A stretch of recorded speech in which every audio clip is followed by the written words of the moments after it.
Hello students, Rahul Mishra PCM online classes में आप लोगों का स्वागत है। आज आप लोग के सामने हम 10+2 मैथ्स के कुछ बेहतरीन क्वेश्चंस लेके आए हैं जो एनसीईआरटी एक्सरसाइज 1.2 से रिलेटेड है। ठीक है, जो नए स्टूडेंट्स मेरे से जुड़ रहे हैं वो चैनल को सब्सक्राइब कर लें ताकि नेक्स्ट वीडियो का नोटिफिकेशन आप लोगों तक पहुँचे। ठीक है, तो आज का क्लास हम स्टार्ट करते हैं। आज का क्लास एनसीईआरटी एक्सरसाइज 1.2 से हम कुछ प्रॉब्लम्स लेके आए हैं जो क्वेश्चन नंबर 8 से स्टार्ट होगा। इससे पहले वाले 1 से 7 तक हम लोग प्रीवियस लेक्चर में हम लोग देख चुके हैं प्रॉब्लम्स को। जो विद्यार्थी नहीं देखे होंगे वो चैनल के प्लेलिस्ट में जाके उन क्लास को देख सकते हैं। तो आज का क्लास स्टार्ट करते हैं। आज का क्लास में क्वेश्चन नंबर 8 क्या कहता है, मान लीजिए कि ए था बी दो समुच्चय, ए था बी क्या है, दो समुच्चय है। तो सिद्ध कीजिए कि f is a function from a cross b to b cross a इस प्रकार है कि f a b बराबर b। पहला बात कि फंक्शन कार्टेशियन प्रोडक्ट में, फंक्शन क्या चीज में है, कार्टेशियन प्रोडक्ट में है, यानी a क्रॉस b से फंक्शन b क्रॉस में a में है। तो चूंकि फंक्शन कार्टेशियन प्रोडक्ट में है तो इसका एलिमेंट भी ऑर्डर पेयर में लिखा होगा। तो कैसे एलिमेंट है, a b इनपुट में जब रखा है तो इसका आउटपुट क्या हो जा रहा है, b a, यानी रिवर्स कर जा रहा है। एक एकैकी था अछादी यानी बाइजेक्टिव फंक्शन। तो इसको हम लोग किस प्रकार से बनाएंगे, ध्यान दीजिएगा। f is a function from a cross b to b cross a में और बोल रहा है कि f a b बराबर b a। तो सबसे पहले हम इसका 1 प्रॉपर्टी यानी एकैकी गुण को क्या करेंगे, चेक करेंगे, यानी एकैकी प्रॉपर्टी को चेक करेंगे कि ये एकैकी है या नहीं। तो सबसे पहले हम दो एलिमेंट मान लेते हैं a1, b1 and a2, b2 belong करता है किससे, a क्रॉस b से। क्योंकि फंक्शन कार्टेशियन प्रोडक्ट में है इसलिए जो एलिमेंट हम टैग करेंगे वो एलिमेंट हमको किस में लेना पड़ेगा, ऑर्डर पेयर में लेना पड़ेगा। इसलिए मैंने मान लिया a1, b1 and a2, b2 belong करता है किससे, a क्रॉस b से। और ये इस प्रकार बिलोंग करता है कि f a1 b1 बराबर f a2, b2 है। क्योंकि 1 फंक्शन के लिए कंडीशन है कि अगर इमेज बराबर होगा तो एलिमेंट भी क्या होना चाहिए, बराबर होना चाहिए। तो इस दोनों की इमेज को मैंने क्या कर दिया, बराबर कर दिया। देखिए जब इसमें a b था तो b a हो गया, तो इसमें a1 b1 है तो जब ये निकलेगा तो b1 क्या हो जाएगा, a1। इसमें a2 b2 है तो ये निकलेगा तो b2 क्या हो जाएगा, a2। ठीक है, अब ये तभी संभव, ऑर्डर पेयर तभी संभव बराबर होता है जब इसका प्रथम घटक इसके प्रथम घटक के बराबर होगा और इसका द्वितीय घटक इसके द्वितीय घटक के बराबर होगा। यानी इसका फर्स्ट कंपोनेंट इसके फर्स्ट कंपोनेंट के बराबर होगा और इसका सेकंड कंपोनेंट इसके सेकंड कंपोनेंट के क्या होगा, बराबर होगा। तो b1 बराबर क्या होगा, b2 एंड a1 बराबर क्या होगा, a2। ठीक है, अब मैं इसको सीधा कर लेता हूं, इसको पहले लिख लेता हूं, a1 बराबर a2 एंड b1 बराबर b2। ठीक है, और ये तभी संभव है जब a1, b1 बराबर a2, b2। तब तो प्रथम घटक की a1 बराबर a2 होगा और b1 बराबर क्या होगा, b2। तो मैंने देखा कि इमेज बराबर था तो एलिमेंट भी क्या है, बराबर है। इसलिए हम लिख सकते हैं यहाँ पर, इसलिए हम लोग लिख सकते हैं, क्या लिख सकते हैं कि f a1, b1 बराबर f a2, b2 which implies a1, b1 बराबर a2, b2। यानी इमेज बराबर है तो एलिमेंट भी क्या है, बराबर है। इसीलिए f इज 1 फंक्शन, यानी ये जो है कौन सा फंक्शन है, 1 फंक्शन है, यानी एकैकी फलन। That's clear. तो ये आपका इस फंक्शन का 1 चेक करने का तरीका था। इस तरह से मैंने इसको क्या चेक कर लिया, 1। ठीक है, मैं फिर से एक बार समझा देता हूँ कि फंक्शन a क्रॉस b से b क्रॉस a में है और फंक्शन बोल रहा है कि जब इनपुट में a भी रखते हैं तो ये क्या हो जाता है, b a हो जाता है। ठीक है, तो मैंने एक के लिए दो एलिमेंट लिया, a1 b1, a2 b2। आप बोलेगा कि सर एलिमेंट ऐसे क्यों लिए, क्योंकि फंक्शन कार्टेशियन प्रोडक्ट में है इसलिए मैंने एलिमेंट ऑर्डर पेयर यानी क्रमिक युग्म में लिया। a1 b1, a2 b2 belong कर रहा है किससे, a क्रॉस b से। इस प्रकार बिलोंग कर रहा है कि इसका इमेज दोनों का क्या है, बराबर है। अब जब इसमें a1 b1 रखे तो ये बाहर निकला तो ba यानी b1 a1 हो गया। जब मैंने इसमें a2 b2 निकला तो इसमें बाहर निकलेगा तो क्या होगा, b2 a2 हो जाएगा। अब ये दोनों क्रमिक युग्म तभी बराबर हो सकता है जब इसका प्रथम घटक इसके प्रथम घटक के बराबर और इसका द्वितीय घटक इसके द्वितीय घटक के क्या होगा, बराबर होगा। अब क्या है, मैं इसको सीधा कर दिया a1 a2 b1 b2। ये तभी संभव है जब A1 B1 के बराबर हो और A2 B2 के बराबर हो, क्योंकि प्रथम घटक के बराबर होगा, द्वितीय घटक के बराबर होगा। तो क्या देखा गया कि इमेज बराबर था तो एलिमेंट भी क्या हो गया, बराबर हो गया, इसलिए f is 1 1 function. That's clear. अब हम लोग इसके ऑन टू प्रॉपर्टी को चेक करते हैं कि ये ऑन टू प्रॉपर्टी किस प्रकार से होगा। तब तक आप लोग इसको थोड़ा सा देख लें।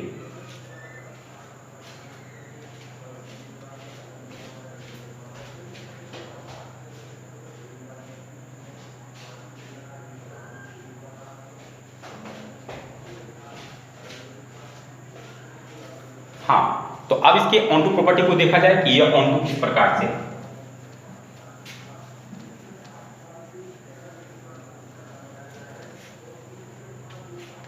तो ऑन टू प्रॉपर्टी यानी इसके ऑन टू को चेक करना है फॉर ऑन टू, यानी इसकी आच्छादी प्रॉपर्टी को चेक करना है कि आच्छादी किस प्रकार से होगा, यानी ऑन टू फंक्शन किस प्रकार से होगा। तो इसके लिए हम लेट एक एलिमेंट बी ए बिलोंग करते हैं किससे, बी क्रॉस ए से। ठीक है, एक एलिमेंट बी ए बिलोंग किए किससे, बी क्रॉस ए से। तो इसका मतलब है कि प्रथम घटक जो है प्रथम सेट से बिलोंग करेगा और द्वितीय घटक दूसरे सेट से बिलोंग करेगा, यानी बी बिलोंग करेगा बी से एंड ए बिलोंग करेगा किससे, ए से। ठीक है, अब मैं इसको सीधा कर लेता हूं, A belongs to B and B belongs to B, A belongs to A and B belongs to B. अब ये तभी संभव है जब ए बी बिलोंग करेगा किससे, ए क्रॉस बी से, यानी ए से होगा और बी किससे होगा, बी से। तो क्या देखा गया कि जब मैंने आउटपुट का बी ए लिया तो उसके लिए इनपुट ए बी आ गया, यानी हम लिख सकते हैं प्रत्येक B A belonging to B cross A के लिए, बी क्रॉस ए के लिए ए बी बिलोंगिंग टू क्या है, ए क्रॉस बी है, ए क्रॉस बी है। प्रत्येक बी क्रॉस ए का एलिमेंट ए क्रॉस बी में क्या है, मौजूद है। प्रत्येक बी क्रॉस ए का अवयव ए क्रॉस ए के अवयव का क्या है, प्रतिबिंब है, यानी बी क्रॉस ए में कोई भी एलिमेंट बचता नहीं है। इसीलिए F is onto function, यानी एफ क्या है, ऑन टू फंक्शन है, यानी आच्छादी फंक्शन है। कोई दिक्कत? तो ये function since f is 1 1 and on to 1 1 and on to function दोनों है, इसलिए f is कौन सा फंक्शन है, बाइजेक्टिव फंक्शन। That's clear. तो ये आपका क्वेश्चन नंबर 8 का सॉल्यूशन हो गया। अब हम लोग क्वेश्चन नंबर 9 की ओर बढ़ते हैं कि क्वेश्चन नंबर 9 को हम लोग किस प्रकार से सॉल्व करेंगे। हाँ, तो क्वेश्चन नंबर 9 क्या कहता है, मान लीजिए कि समस्त n बिलोंगिंग टू n, यानी स्मॉल n नेचुरल नंबर से बिलोंग कर रहा है, के लिए fn इक्वल टू दो प्रकार से परिभाषित है। n प्लस 1/2 होगा कब, जब n विषम होगा, यानी इनपुट n विषम होगा तो वैल्यू इसमें रखना है, और इनपुट n सम होगा तो वैल्यू इसमें रखना है। ठीक है, यानी विषम इनपुट होगा तो आउटपुट ये होगा, सम इनपुट होगा तो आउटपुट ये होगा। द्वारा परिभाषित एक फलन f is a function from natural to natural. Natural to natural कहने का तात्पर्य है कि फंक्शन नेचुरल से नेचुरल में है। इसका मतलब है कि फंक्शन नेचुरल से नेचुरल में होने का मतलब है कि एक कंडीशन आप लोग के सामने बैठ गया कि आपको नेचुरल नंबर ही टैग करना है, उसके अलावा कोई दूसरा वैल्यू लेना नहीं है। बताइए कि f एकेकी और आच्छादी यानी बाइजेक्टिव है। ठीक है, कैसे बनेगा, तो ध्यान दीजिए। सबसे पहले सॉल्यूशन लिखिए। यहाँ पर f is a function from natural to natural दिया हुआ है और all n belonging to n कर रहा है, और fn बराबर दो प्रकार से परिभाषित है कि n प्लस 1/2 है यदि n क्या है, विषम है, n क्या है, विषम है, और n/2 है यदि n क्या है, सम, n क्या है, सम। तो सबसे पहले हम लोग इसका एकेकी प्रॉपर्टी यानी 411 को चेक करेंगे कि 11 है या नहीं। तो देखिए, सबसे पहले हम नेचुरल से नेचुरल फंक्शन है, तो मैं दो एलिमेंट नेचुरल नंबर को टैग करता हूँ। 3 4 बिलोंग किससे करता है, नेचुरल नंबर से। 3 4 बिलोंग किससे करता है, नेचुरल नंबर से। अब देखिए, जब 3 रखेंगे तो 3 कौन सी संख्या है, विषम संख्या है, तो 3 विषम संख्या है तो मान इसमें रखाएगा। तो 3 प्लस 1/2 यानी 4/2, 2 दूनी कितना हो गया, 4। अब 4 लेते हैं तो 4 कौन सी संख्या है, सम संख्या, तो मान इसमें रखाएगा। तो 4/2, 2 दूनी 4 यानी 2। ठीक है, अब इसको डायग्रामेटिक रूप से समझिए। ये नेचुरल नंबर है और ये भी नेचुरल नंबर है।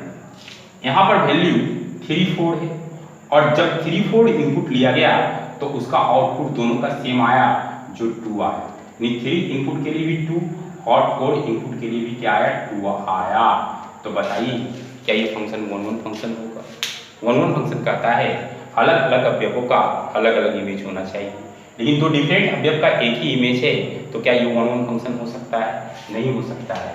तो यहाँ क्या लिखेंगे f इज नॉट 1 1 फंक्शन, यानी f 1 1 फंक्शन नहीं, f 1 1 फंक्शन नहीं है। दैट्स क्लियर, कोई दिक्कत? तो ये जो आपका क्वेश्चन है ये 1 1 फंक्शन नहीं है।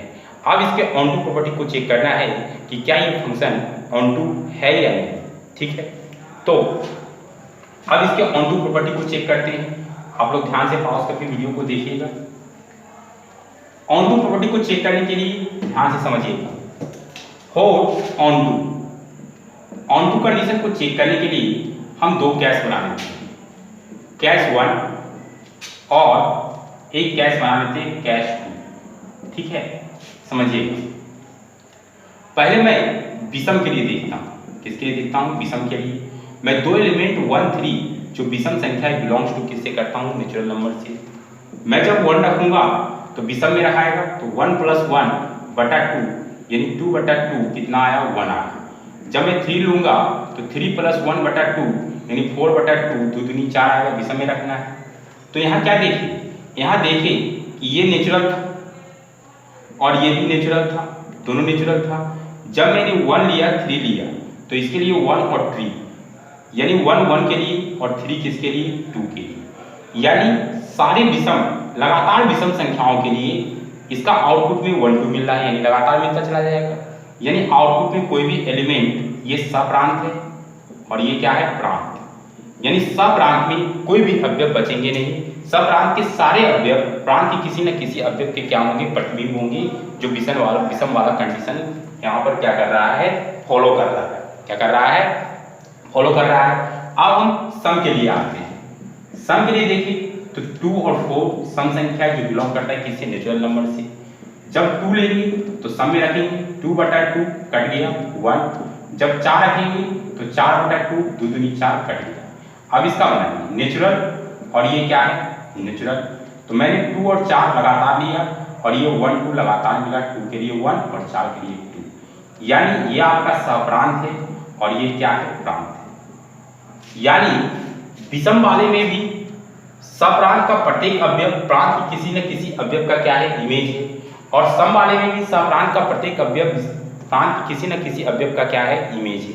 यानी सप्रांत में कोई भी अवयव बचने वाला नहीं है। तो हम यहाँ क्या लिखेंगे? हम लिखेंगे यहाँ सप्रांत का प्रत्येक अवयव प्रांत के अवयव का क्या है? प्रतिबिंब है। इसीलिए f इज ऑनटू फंक्शन, यानी f ऑनटू फंक्शन है, ठीक है? तो ये फंक्शन 1 1 फंक्शन नहीं था, लेकिन ये फंक्शन ऑनटू फंक्शन है। तो इस तरह से आप लोग का ये क्वेश्चन कंप्लीट हो गया, ठीक है? आप लोग अच्छी तरीके से चीज़ों को देखिएगा, समझिएगा और इसको फोकस करने का प्रयास कीजिएगा। बहुत ही बेहतरीन क्वेश्चन है, कोई दिक्कत? अब हम लोग अगले क्वेश्चन की ओर बढ़ते हैं। हाँ, तो क्वेश्चन नंबर 10 क्या कहता है? मान लीजिए कि a बराबर और रियल नंबर बशर्ते क्या नहीं है? इसमें 3 नहीं है। तब b बराबर और रियल नंबर बशर्ते क्या नहीं है? 1 नहीं है।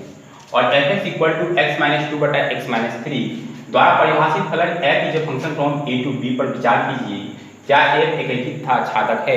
यानी बाइजेक्टिव पूछ रहा है, बाइजेक्टिव है या नहीं, ठीक है? बहुत ही बेहतरीन क्वेश्चन है और पीपीआई भी है, इसको ध्यान से समझिएगा। देखिए सबसे पहले यहाँ a बराबर और रियल नंबर है बशर्ते 3 नहीं है, और b बराबर और रियल नंबर है बशर्ते 1 नहीं।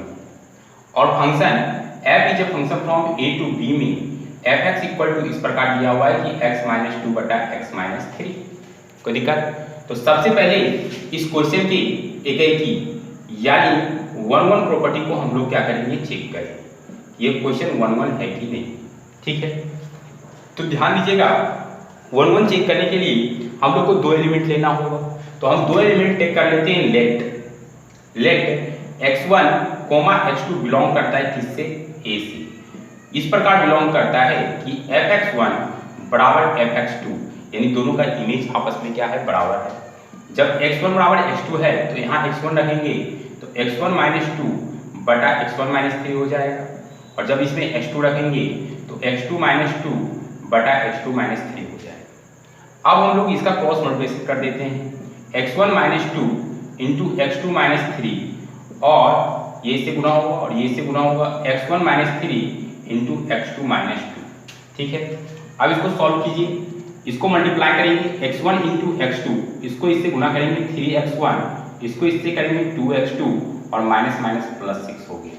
उसी तरह से इधर मल्टीप्लाई कीजिए x1 इंटू x2, और ये क्या हो जाएगा माइनस 2x1, ये minus 3x2 plus 6, x1 x2 cut गया, 6 से 6 क्या हो गया, कट गया, माइनस 3x1, ये माइनस किधर आएगा तो क्या होगा प्लस 2x1, और ये माइनस 3x2 है, ये माइनस प्लस 2x2, तो ये क्या बच गया माइनस x1 और ये बच गया माइनस x2।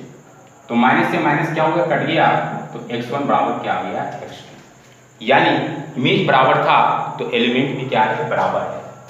इसलिए हम लोग लिख सकते हैं सिंस इमेज बराबर है तो एलिमेंट भी क्या है, बराबर है। इसीलिए f इज 1 1 फंक्शन, यानी f जो इसमें है वो कौन सी फंक्शन है, 1 1 फंक्शन है। ये कंप्लीट हो गया कि ये फंक्शन कौन सा फंक्शन है, 1 1 फंक्शन है। कोई दिक्कत? अब इस फंक्शन के ऑन टू प्रॉपर्टी को चेक करते हैं कि ये फंक्शन ऑन टू है या नहीं। ठीक है, तो इस फंक्शन तो अब इस क्वेश्चन के ऑन टू प्रॉपर्टी को चेक करते हैं कि ये फंक्शन ऑन टू है या नहीं। तो ऑन टू प्रॉपर्टी चेक करने के लिए f(x) इसको इक्वेशन नंबर फर्स्ट मान लेते हैं। अब हम f(x) को y लिख सकते हैं, y equal to x minus 2 बटा x माइनस 3। ठीक है, अब इसको कन्वर्ट करते हैं, y बराबर x माइनस 2 बराबर, ये इधर आ गया तो x माइनस 3 और x माइनस 2 हो जाएगा। इसको मल्टीप्लाई करेंगे xy माइनस 3y बराबर x माइनस 2 हो जाएगा। ठीक है, अब xy प्लस इधर आएगा तो माइनस x बराबर, ये minus plus 3y minus 2, x दोनों में से कॉमन है, xy माइनस 1 बराबर 3y माइनस क्या बचेगा 2। अब ये गुना इधर क्या होगा, भाग, इसलिए क्या हो जाएगा x बराबर मेरे को वैल्यू मिलेगा 3y माइनस 2 बटा y माइनस 1, ये मेरे को मिल गया वैल्यू। अब इसको हम लोग समीकरण फर्स्ट में पुट करके देखते हैं। समीकरण फर्स्ट से क्या है, f(x) equal to x minus 2 बटा x माइनस 3। मैंने x का वैल्यू कितना निकाला, मैंने x का वैल्यू निकाला 3y टू y माइनस 1। ठीक है, तो रख दीजिए x का वैल्यू 3y माइनस 2 बटा y माइनस 1, फिर माइनस 2 है, x की तरफ रखा गया, बटा फिर यहाँ पर x है तो क्या होगा 3y minus 2 y minus 1 minus 3। अब इसको सॉल्व कीजिए, 3y माइनस 2 इसको इससे गुना करेंगे माइनस 2y माइनस 2y, और ये माइनस माइनस क्या हो जाएगा प्लस 2, y माइनस 1 कट जाएगा, इसको छोड़ देते हैं, 3y माइनस 2, ये इससे कंप्लीट होगा 3y और माइनस माइनस क्या होगा प्लस 3। तो देखिए 2 से 2 कट गया, यहाँ 3y से 3y कट गया, ये घटेगा y और ये घटेगा 1 बराबर क्या आ गया y, यानी क्या मिल गया f(x), ये x के बराबर, ये x के बराबर है, तो f(x) इक्वल टू क्या मिल गया y, यानी f(x) इक्वल टू क्या मिल गया y। ठीक है, यानी f(x) इक्वल टू y, इसका मतलब हुआ कि f is onto function, मतलब ये फंक्शन जो आप देख रहे हैं ये फंक्शन 1 1 भी है और क्या है ऑन टू भी है, यानी लिख सकते हैं since f is 1 1 and onto function, 1 1 onto दोनों है, इसीलिए f is bijective function. That's clear, 10 number खत्म हो गया। अब एनसीईआरटी एक्सरसाइज 1.2 में 2 ऑब्जेक्टिव क्वेश्चन है जिसको आप लोग आराम से बना लीजिएगा, कोई दिक्कत नहीं है, उसको अच्छी तरीके से आप लोग सॉल्व कर लीजिएगा। और अब हम आप लोग के सामने अगले क्लास में मिलेंगे जिसमें हम लोग इन्वर्टेबल फंक्शन यानी कंपोजिशन ऑफ फंक्शंस का पढ़ेंगे, जिसमें हम लोग फॉग, गॉफ, गॉफ ये सब के बारे में पढ़ेंगे। अगले क्लास में हम लोग आपसे मिलते हैं। आज की क्लास के लिए थैंक्स।